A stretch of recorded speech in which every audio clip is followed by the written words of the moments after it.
नमस्कार फ्रेंड्स। क्या आप अपने घुटनों की कट-कट की आवाज़ या क्लिकिंग साउंड से परेशान हैं? क्या आपको ऐसा लगता है कि जब भी मैं नीचे बैठ के खड़ा होता हूँ या फिर मैं अपने घुटने को मोड़ के सीधा करता हूँ तो एक अजीब सी क्लिकिंग साउंड आती है, घुटनों से अंदर से आवाज़ आती है? क्या ये कोई बीमारी है? क्या ये कोई ऐसी कंडीशन है जिसे मैं इग्नोर कर रहा हूँ और जो आगे जाकर के मुझे तकलीफ़ दे सकती है? तो दोस्तों ये वीडियो आप ही के लिए बना है। इस वीडियो में हम जानेंगे कि घुटनों की जो कट-कट आवाज़ आती है वो क्यों आती है और क्या ऐसे डेंजर साइंस हैं, क्या ऐसे खतरनाक साइंस हैं जब हमें एकदम सचेत हो जाना है, अटेंशन में आ जाना है और एक ऑर्थोपेडिक सर्जन से तुरंत मिलने की ज़रूरत है। तो दोस्तों मैं आपका अपना bone and joint surgeon doctor Prashant Tripathi Prayagraj India से आज हम डिस्कस करेंगे कि घुटनों से कट-कट की आवाज़ क्यों आती है।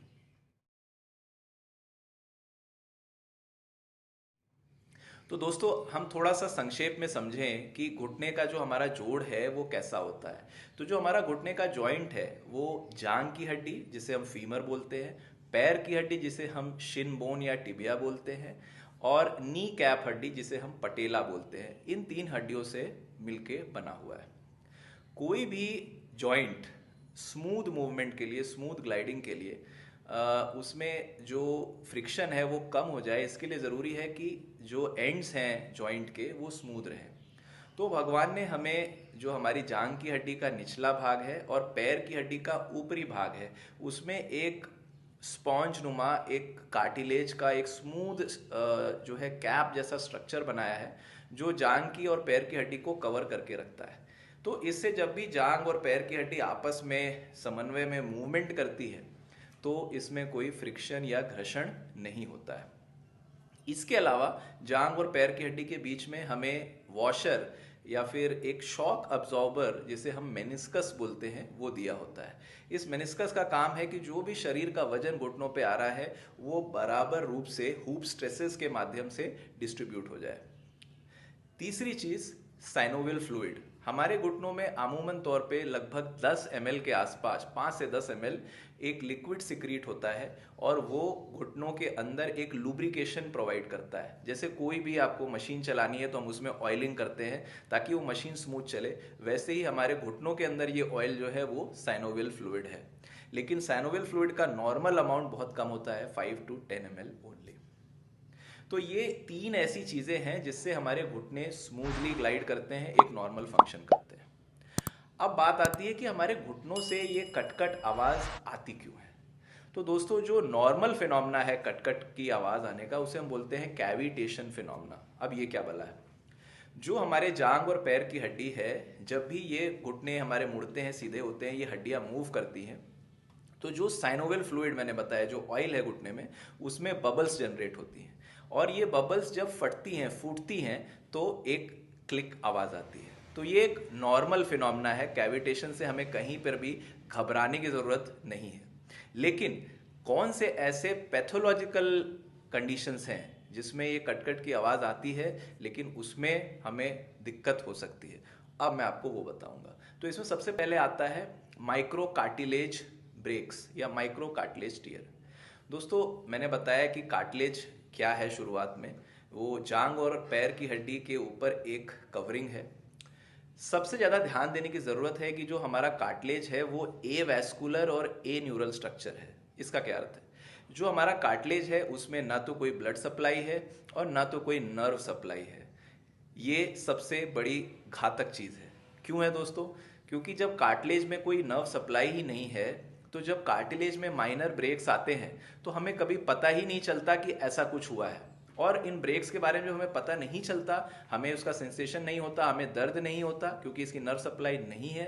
तो ये जब एकदम फाइनल स्टेज पर पहुंच जाता है, मतलब कार्टिलेज में टीयर होके जब कार्टिलेज उचड़ के जोड़ के अंदर आ जाता है, तब हमें, जब नीचे की बोन एक्सपोज होती है, तब हमें पता चलता है कि ऐसी कोई दिक्कत हुई है और हमें दर्द की अनुभूति होती है। तो मैं माइक्रो कार्टिलेज टीयर को एक साइलेंट किलर जैसा बोलूंगा। मतलब ये अंदर ही अंदर घुटने को डैमेज करता है और हमें तब पता चलता है जब ये एकदम फाइनल स्टेज पे आ जाता है। दूसरा फिनोमेना है दोस्तों बायोफिल्म फॉर्मेशन। जैसे कोई भी एक मशीन है, मशीन में रेगुलर मूवमेंट हो रहा है, गियर्स में मूवमेंट हो रहा है, तो उसमें फ्रिक्शन होता है। फ्रिक्शन होने के कारण हमारे घुटने में एक लेयर सी बन जाती है घुटने के अंदर, जो कि डेब्रिस की लेयर होती है। भाई फ्रिक्शन होगा तो कुछ ना कुछ बुरादा जनरेट होगा, ये बुरादा एक लेयर जैसा बना लेता है। और कोई भी कण, अगर जैसे हमारे आंख में कोई कण आता है तो हमें आंसू निकलने लगते हैं, वैसे ही ये बुरादा जो लेयर बनाता है, इस लेयर को हम बायोफिल्म लेयर बोलते हैं। और ये घुटने को इरिटेट करके साइनोवियल फ्लूइड का प्रोडक्शन बढ़ा देता है। इसलिए आपने नॉर्मली देखा होगा कि जिस किसी को भी आर्थराइटिस, गठिया वाह की दिक्कत है, उन्हें अक्सर साथ में सूजन घुटनों में होती है। तो ये सूजन क्यों होती है? इसी बायोफिल्म लेयर के कारण, जो घुटने की झिल्ली को, साइनोवियल मेम्ब्रेन को इरिटेट करती है और बोलती है कि और ज़्यादा वहाँ पर फ्लूइड सिक्रीट करो। तीसरा इंपॉर्टेंट मैकेनिज्म है दोस्तों, मेनिस्कस में टियर। जैसे मैंने बताया, कार्टिलेज एक एवैस्कुलर एन्यूरल स्ट्रक्चर है, मेनिस्कस भी एक पुअरली वैस्कुलर स्ट्रक्चर है। ऐसा नहीं कह सकते कि उसमें वैस्कुलर सप्लाई नहीं है, लेकिन मेनिस्कस में भी काफ़ी कम वैस्कुलर सप्लाई होती है। तो इसके भी जो टीयर्स होते हैं वो हमें शुरुआत में नहीं पता चलते। यूजुअली जो इसकी कंप्लेन होती है वो इस तरह से होती है कि हम चलते चलते कहीं हमारा पैर ट्विस्ट हुआ, कट से आवाज़ आई और उसके बाद हमें जो है कुछ पता नहीं चला खास। लेकिन जब मरीज 2 या 3 महीने बाद प्रेजेंट करता है तो वो बोलता है कि मेरा घुटना लॉक हो रहा है और मुझे मेरा घुटना मोड़ने के बाद सीधा करने में दिक्कत हो रही है। तो दोस्तों ये मेनिस्कस टियर की कहानी है।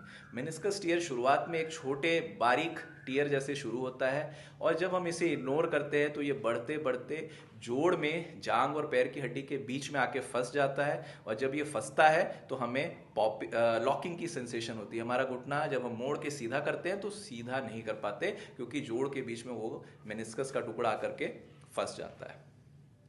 इसके अलावा जो मैकेनिज्म होता है वो है लिगामेंट टियर का।